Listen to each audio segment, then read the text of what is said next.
baru, tentang lahir baru. Saya mengajak saudara membuka Alkitab saudara di dalam Injil Yohanes pasal yang ketiga. Injil Yohanes pasal yang ketiga.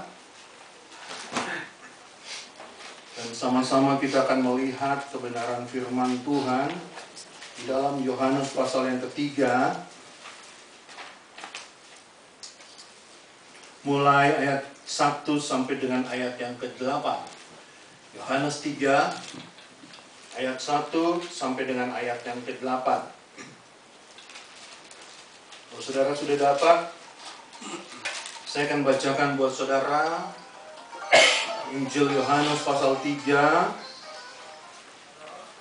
ayat 1 sampai dengan ayat yang ke-8. Demikian bunyi firman Tuhan.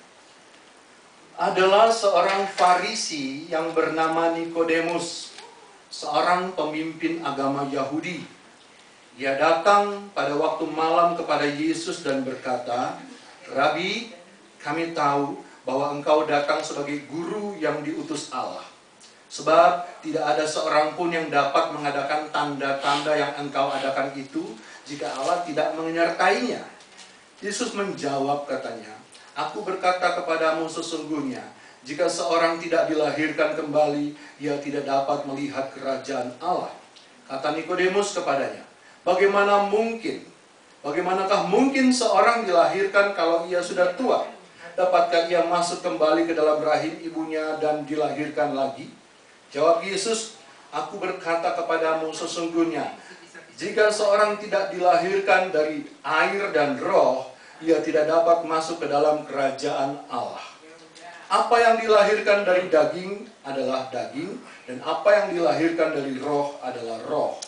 Janganlah engkau heran, karena aku berkata kepadamu, kamu harus dilahirkan kembali.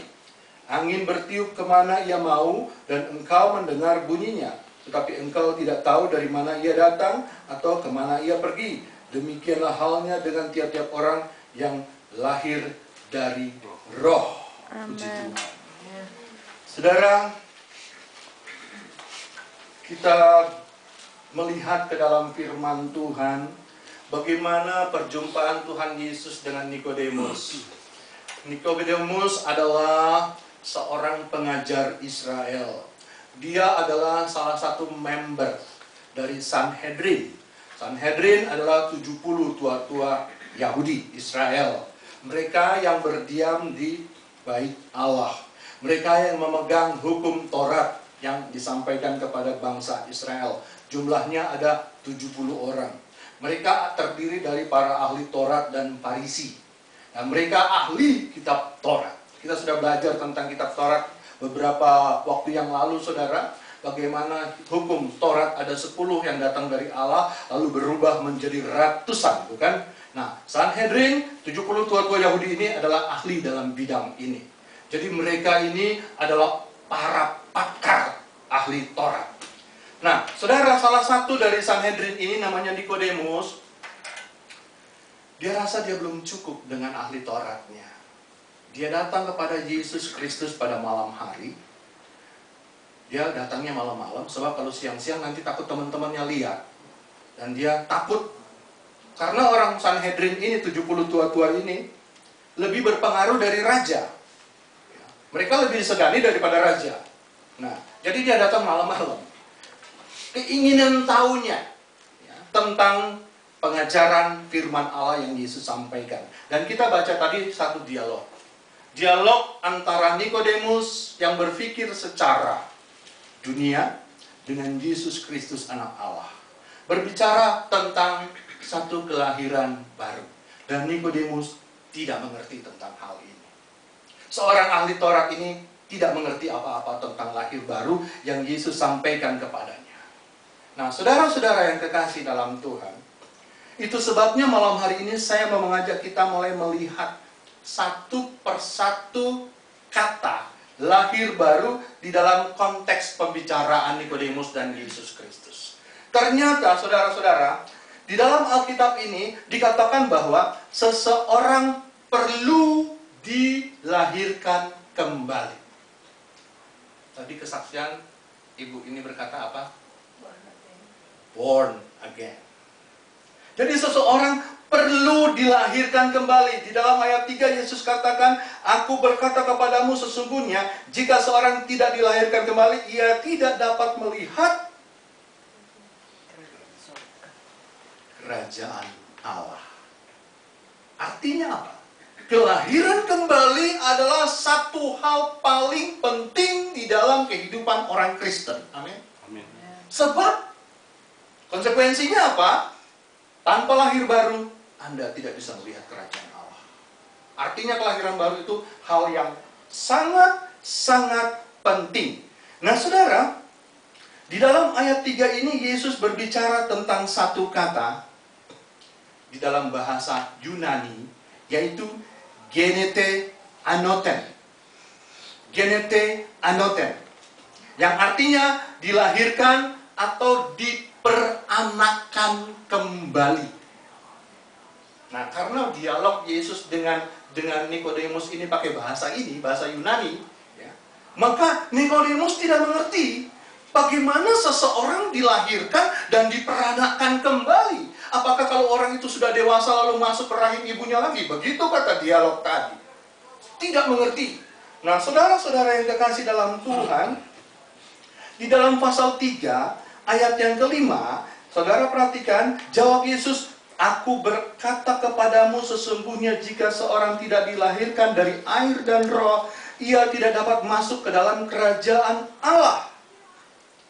Nah, sekarang Yesus berbicara tidak hanya sekedar genete anoten tadi, tidak hanya sekedar dilahirkan atau diperanakan lagi. Yesus lebih turun kepada pengertian Nikodemus.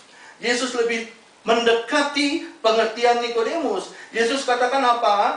Tidak lagi dilahirkan, ya, genete anoten seperti yang pertama di dalam ayat yang ketiga, tetapi ayat yang kelima dikatakan sesungguhnya jika seorang tidak dilahirkan dari air dan roh, ya, ia tidak dapat masuk ke dalam kerajaan Allah. Apa yang Yesus ucapkan ini lebih mendekat kepada satu pengertian. Lebih dekat. Jadi bukan lagi seperti misterius, tetapi sudah lebih terbuka. Ayat 6 Yesus katakan, apa yang dilahirkan dari daging adalah dari daging, dan apa yang dilahirkan dari roh adalah roh. Nah, Yesus masuk lebih dalam kepada hati Nikodemus untuk membuka pengertian Nikodemus tentang arti kelahiran baru yang Yesus katakan. Lebih dalam. Nah, saudara yang kekasih dalam Tuhan, saudara lihat ayat 7. Janganlah engkau heran karena aku berkata kepadamu, kamu harus dilahirkan kembali. You must be born again. Ada kata harus. Nah, kata harus ini berbicara kata perintah.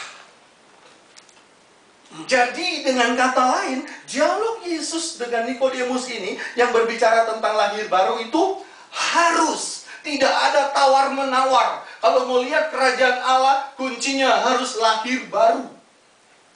Ini yang dikatakan Tuhan Yesus kepada Nikodemus. Nah, saudara-saudara yang kekasih dalam Tuhan, kelahiran baru adalah satu konsep di dalam Alkitab Perjanjian Baru yang berbicara mengenai satu perubahan hidup. Ya. Kelahiran baru ini harus dialami oleh setiap anak-anak Tuhan. Ini berbicara tentang satu perubahan hidup. Artinya semua orang percaya harus mengalami perubahan hidup di dalam Yesus Kristus. Berubah. Nah, saudara, kata yang dipakai tadi, ya, anoten, ya, kata yang dipakai ini menyatakan satu perubahan yang diadakan oleh Roh Kudus. Perubahan yang dikerjakan oleh Tuhan. Ya, kita pelan-pelan, saudara, ya. Mungkin baru sampai sini, saudara, banyak sekali tanda tanya. Ini apa maksudnya? Tetapi pelan-pelan, ya. Ini satu perubahan yang dilakukan oleh Tuhan terhadap anak-anak Tuhan. Nah, saudara.